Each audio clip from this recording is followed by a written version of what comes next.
La mauvaise œuvre. Anton Tchekhov. Qui va là? Pas de réponse. Le gardien ne voit rien. Mais dans le bruit du vent et des arbres, il entend distinctement quelqu'un marcher devant lui dans l'allée.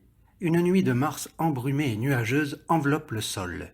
Il semble au gardien que la terre, que le ciel et que lui-même avec ses pensées se sont fondus en une immensité insondablement obscure. On ne peut avancer qu'à tâtons. « Qui va là ?» répète le gardien. Il lui semble entendre un murmure et un rire étouffé. « Qui est là ?» demande-t-il. « Moi, petit père, » répond une voix de vieux. « Qui, toi ?»« Moi, un passant. »« Quel passant ?» crie le gardien en colère, voulant par son cri dissimuler sa peur. « C'est le malin qui te mène ici. Tu rôdes la nuit, Farfadet, dans un cimetière. »« Est-ce que c'est un cimetière ?»« Qu'est-ce que c'est donc ? Bien sûr que c'est un cimetière. Ne le vois-tu pas ? » « Oh là là, reine des cieux, fait la voix. Je ne vois rien, petit père, rien. Quelle obscurité, hein? Quelle obscurité, on y voit goutte. Quelle obscurité, petit père. Oh là là. Mais qui es-tu? Un pèlerin, petit père, un homme errant. Ah, diable, rôdeur de minuit, de jolis pèlerins. Des ivrognes, marmotte le gardien, apaisé par le ton et les soupirs de l'homme. Il n'y a que péché à vous parler. Ils boivent tout le long du jour, et la nuit, c'est le malin qui les pousse. Il me semble entendre que tu n'es pas seul, et que vous êtes deux ou trois. Je suis seul, petit père, tout à fait seul. Oh là là, ce que font nos péchés! Le gardien se heurte à l'homme et s'arrête. Comment es-tu arrivé ici? Demande le gardien. Je me suis égaré, brave homme. Je vais au moulin de Mitry, et j'ai perdu ma route. Ah, bah, est-ce le chemin du moulin de Mitry? Tête d'ouaille, c'est bien plus à gauche pour le moulin. C'est tout droit en sortant de la ville par la chaussée. Étant sous, tu as fait 3 verstes de trop. Tu as dû en laper en ville. Il y a eu cette faute, petit père. C'est vrai, je ne m'en cache pas. Mais maintenant, où dois-je aller?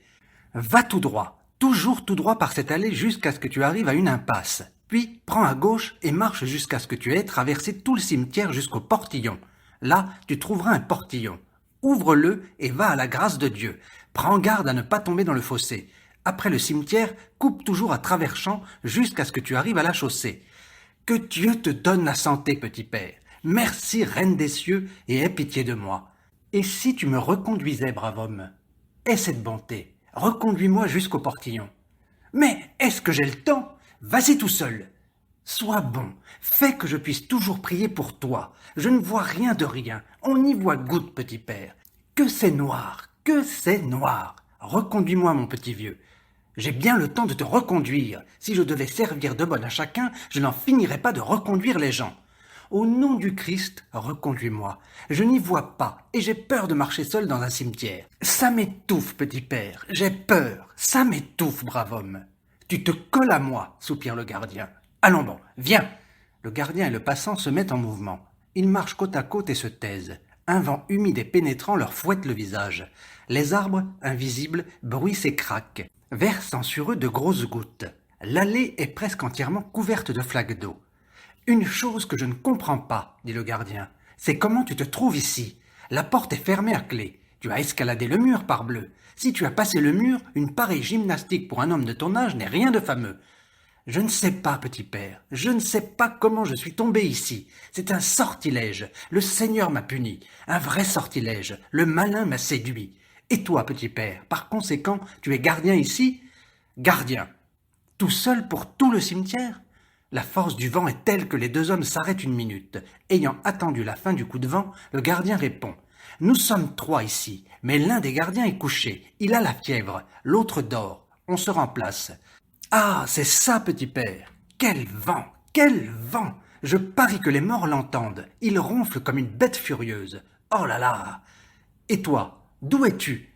De loin, petit père. Je suis de Vologda. C'est loin. Je vais d'un saint lieu à un autre, et je prie pour les braves gens. Sauve-nous, Seigneur, et aie pitié de nous. Le gardien s'arrête un instant pour allumer sa pipe. Il s'accroupit derrière l'inconnu et brûle plusieurs allumettes. Le feu de la première éclaire une seconde un bout de l'allée à droite. On entrevoit un monument blanc avec un ange et une croix sombre. Le feu d'une autre allumette, fortement partie et éteinte au vent, vole comme un éclair à gauche et ne détache dans l'obscurité que l'angle d'une grille. La troisième allumette éclaire à droite et à gauche un monument blanc, une croix sombre et une grille entourant une tombe d'enfant. « Ils dorment, les petits morts, ils dorment, les chéris », murmure le passant en soupirant profondément.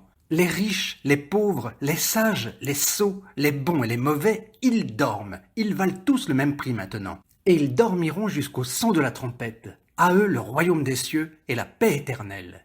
Maintenant nous marchons, dit le gardien, et un temps viendra où nous serons nous aussi couchés ici. C'est vrai, nous y serons tous, et il n'y a pas d'homme qui ne meure. Oh, là, nos actes sont mauvais, nos pensées diaboliques. Ah, nos péchés. Mon âme est maudite, insatiable, mes entrailles sont gourmandes. J'ai irrité le Seigneur et ne serai sauvé ni dans ce monde ni dans l'autre. Je suis enfoui dans le péché comme le ver dans la terre. Oui, il faut mourir. C'est vrai qu'il le faut. Un pèlerin a, je pense, moins de peine à mourir que nous, dit le gardien. Il y a des pèlerins de diverses sortes. Il y en a de vrais qui sont agréables à Dieu, qui sauvent leur âme.